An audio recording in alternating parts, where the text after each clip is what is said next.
welcome to my third YouTube tutorial on community music practice. Today I am going to focus solely on lyrics and songwriting.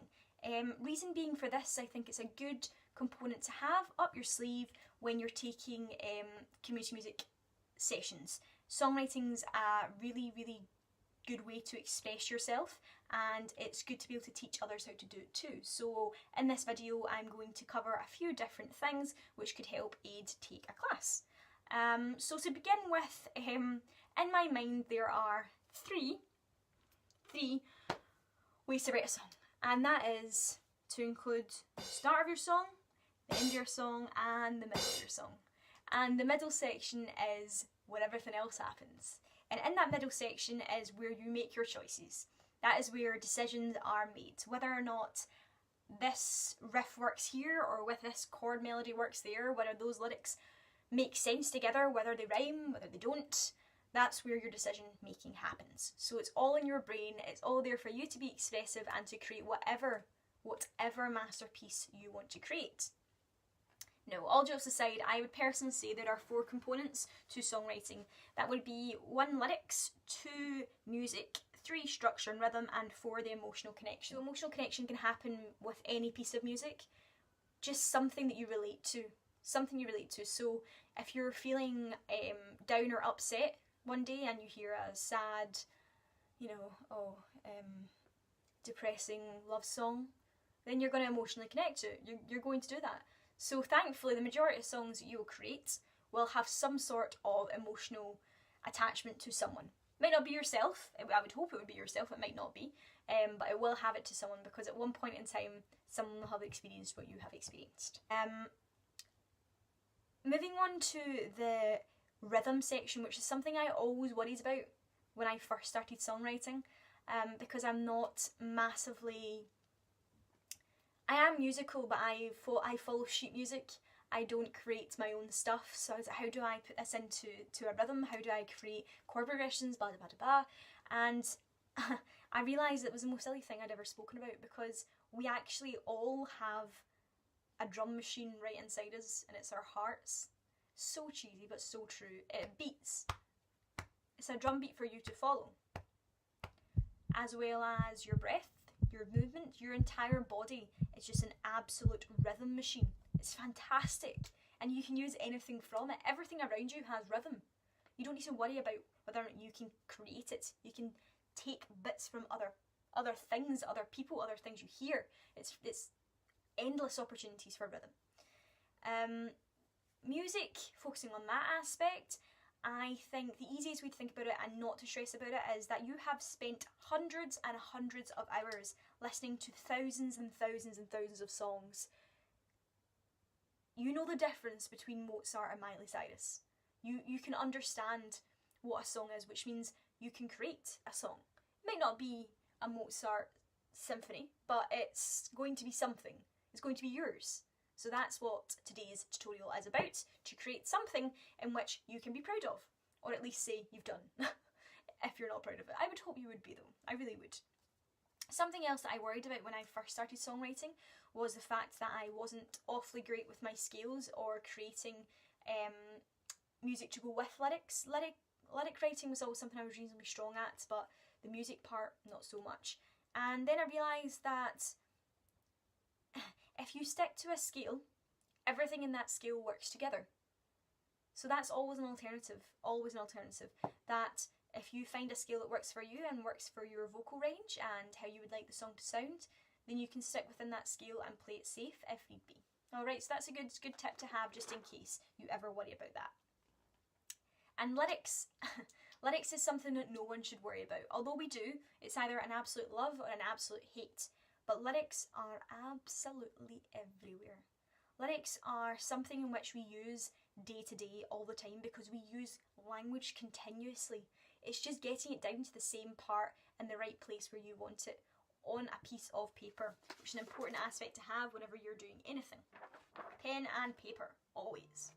Or a pencil if you are going to be sensible, because you're going to be making some mistakes, as everybody else does. Anyway, so moving on to actually how to create a song. My first section I'm going to be focusing on is structure, because I feel it's really important and it keeps your song balanced and well together. It also stops you from stressing out about things. Structure is always a good thing to have in every aspect of life, including songwriting.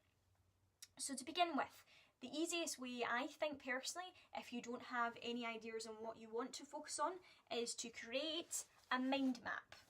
It is the easiest thing to do ever, and if you want to solely focus on certain things, you could go down the theme route. So for example, let's get this up here. You could focus on certain themes. So here I have things like Christmas, Halloween, Easter, summer. All these things have different connotations which you could work with.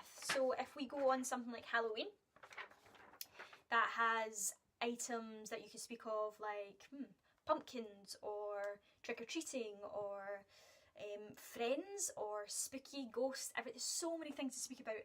You could also then expand that into descriptive language. So ask the children what they feel when you say something like Halloween. What is it they feel? Things like fear, scary, uneasy, cold, wet.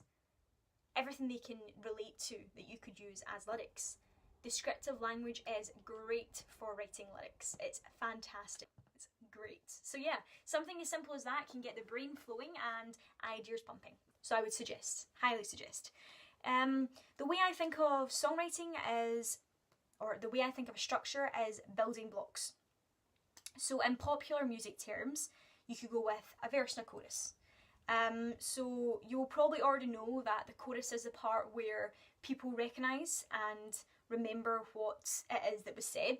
So it's the catchy part. It's the part in which you want people to remember.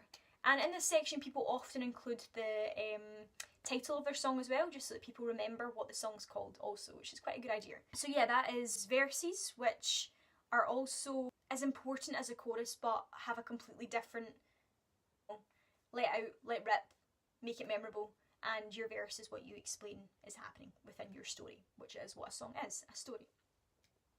Now, in my opinion, there is absolutely no specific way to structure.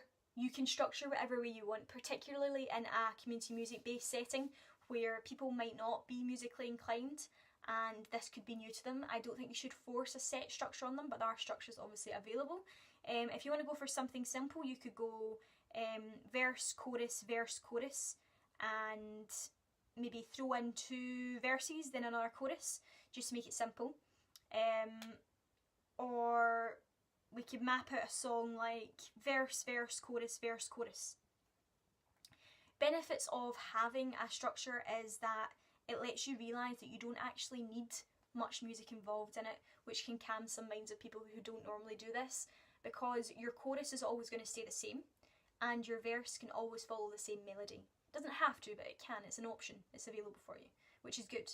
So in a community-based setting, which is what I'm linking this to, you really only need to come up with 2 melodies and that's half of your song done, which is a lot easier than anything else. It makes it simple and it makes it easy and it should make it fun, which is what we want to aim at, and I feel like that's what community music practice should be based at, is expression and fun. Fun is such an important part. So yeah, after that, if you want to expand on your difficulty, you could create a bridge. This is like an instrumental solo, for example, or a different kind of melody, something to grab the attention, basically. So now you have 3 different types of melody.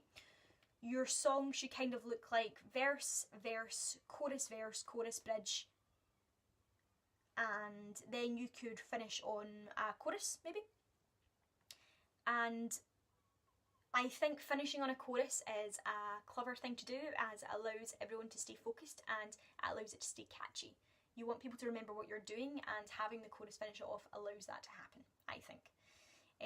Obviously songwriting can get a lot more complex than that, but that kind of gives you a general idea of how to do it with people who maybe aren't as experienced, and it should make it fun and simpler. I would most certainly use the mind map suggestion and the theme suggestion. I've used that with plenty of students to music before and it's worked an absolute gem, and they have fun with it as well, which is good. Songwriting is meant to be fun and expressive. So yeah, that is how I would focus for a structure. Catch me next time to go into more detail about how you would come to creating lyrics themselves. Thanks so much for listening. See you again. Bye.